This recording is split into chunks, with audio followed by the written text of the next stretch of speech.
Para que alguém seja considerado dono de um determinado imóvel, caso ele tenha um valor superior a 30 salários mínimos, é importantíssimo que essa pessoa faça o registro daquela escritura pública. Se isso não for feito, perante a lei, ela não é considerada como proprietária, embora ela tenha direitos ainda sobre aquele imóvel, mas essa falta de registro, que é um hábito do brasileiro, pode gerar muitos problemas. E por que geralmente as pessoas não fazem registro do imóvel? Por causa do custo, por causa da burocracia. Realmente, somente pelo fato de você fazer uma escritura pública, você vai ter um gasto.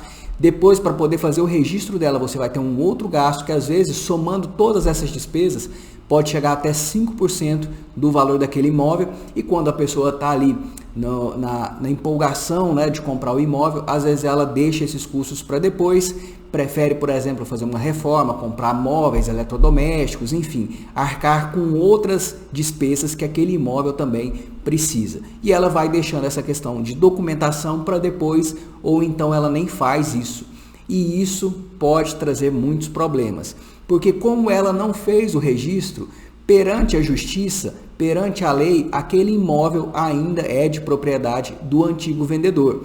Isso acontece muito quando a gente vê situações que as pessoas compram, por exemplo, imóveis de uma loteadora, compram um lote, elas compram esse lote, fazem a construção ali de um imóvel e depois elas deixam para lá a questão da documentação e muitas das vezes essa empresa enfrenta processos na justiça de alguns outros clientes que pode ocasionar até na penhora daquele lote e ela se vê numa situação desagradável quando tenta fazer o registro daquele imóvel ou até surpreendida, por exemplo, com uma venda forçada daquele imóvel dela porque não teve o registro para pagamento daquela dívida oriunda daquele antigo vendedor. Essa é uma das situações típicas que a gente vê dos problemas que são causados pela falta do registro desse imóvel. E isso vai trazer um problema muito grande para quem fez essa aquisição e esqueceu, deixou para depois essa parte dos documentos, porque ela vai ser surpreendida com essa impossibilidade depois de fazer o registro, porque vai constar lá na matrícula daquele imóvel uma indisponibilidade determinada por algum juiz, uma penhora, alguma coisa desse tipo que vai impedir que ela faça qualquer alienação envolvendo aquele imóvel.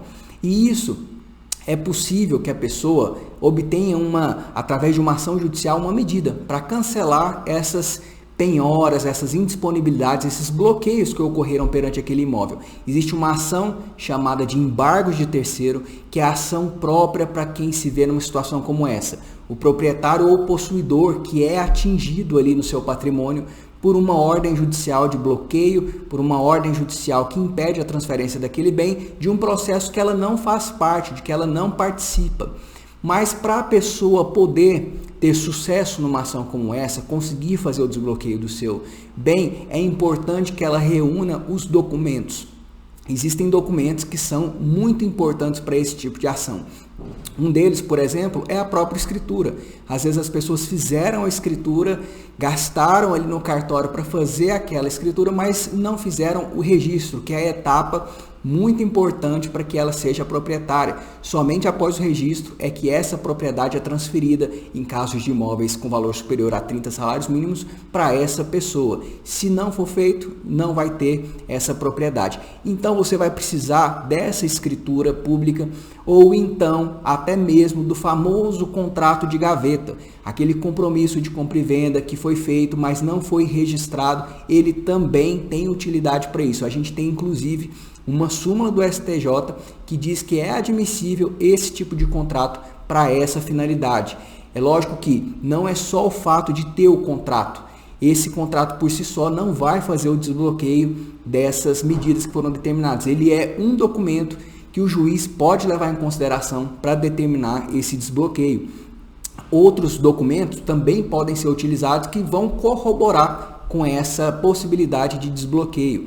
Nós temos, por exemplo, faturas de consumo de água, de energia, de IPTU no nome daquela pessoa, ou ao menos que ela guarde os comprovantes ali de pagamento dessas despesas no seu nome. Ela pode apresentar faturas de telefone, de internet, de alguma reforma que ela fez ali no imóvel, um comprovante de entrega de material de construção, de prestação de serviço também, de um pedreiro, enfim, tudo isso ao longo do tempo pode ser reunido e apresentado para conseguir esse desbloqueio dessas indisponibilidades ou penhoras sobre o imóvel. Outra questão que é importante também é que essa aquisição, que essa comprovação ocorra em relação ao contrato que foi feito, a escritura, antes, evidentemente, dos bloqueios.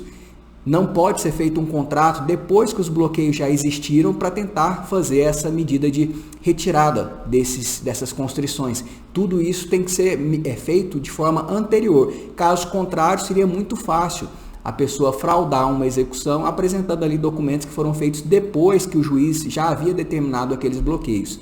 E uma dica importante aqui em relação, por exemplo, ao contrato de gaveta, que a gente vê muita gente dizendo que não tem muita utilidade, que só vale ali entre as duas partes que estão fazendo o contrato.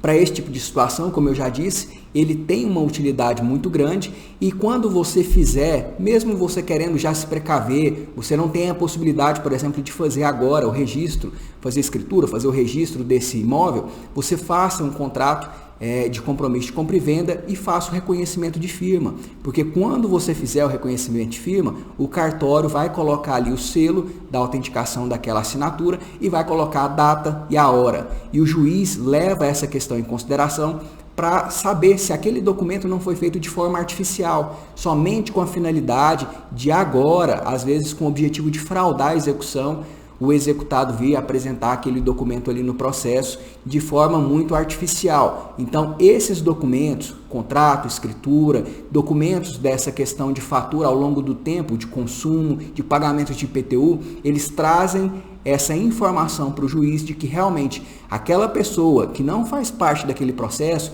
já adquiriu o imóvel em data muito anterior aos bloqueios e ela não tem, aquele imóvel não tem nada a ver com aquele processo de execução, porque já não faz parte mais do patrimônio do devedor.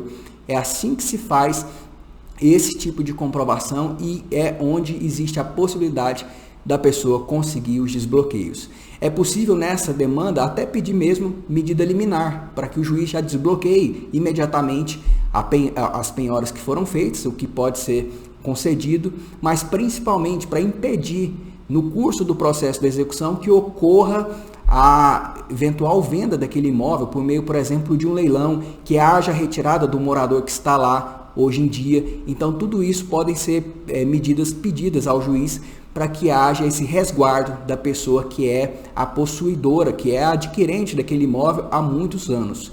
Outra questão que é importante ressaltar é que não é possível nessa ação de embargos de terceiro pedir indenização por dano moral. O STJ já disse que essa ação ela tem um caráter muito específico e não é possível englobar ou acrescentar esse pedido de indenização por danos morais.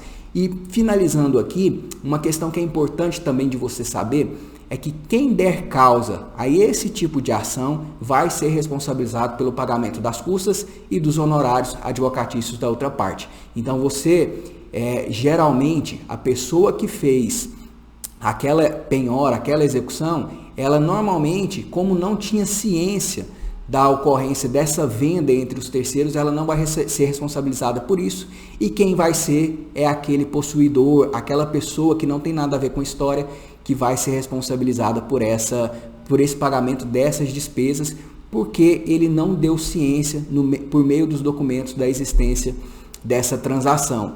Mas isso pode ser até contornado se houver pedido, por exemplo, de gratuidade de justiça para essa pessoa que se torna ali o embargante nessa ação, que é a autora da ação de embargo de terceiro. Então eu espero que você tenha gostado desse vídeo, que ele possa ter te trazido esclarecimento em relação às dúvidas, que são muitas em relação a essa parte de documentos de imóveis, e até mais.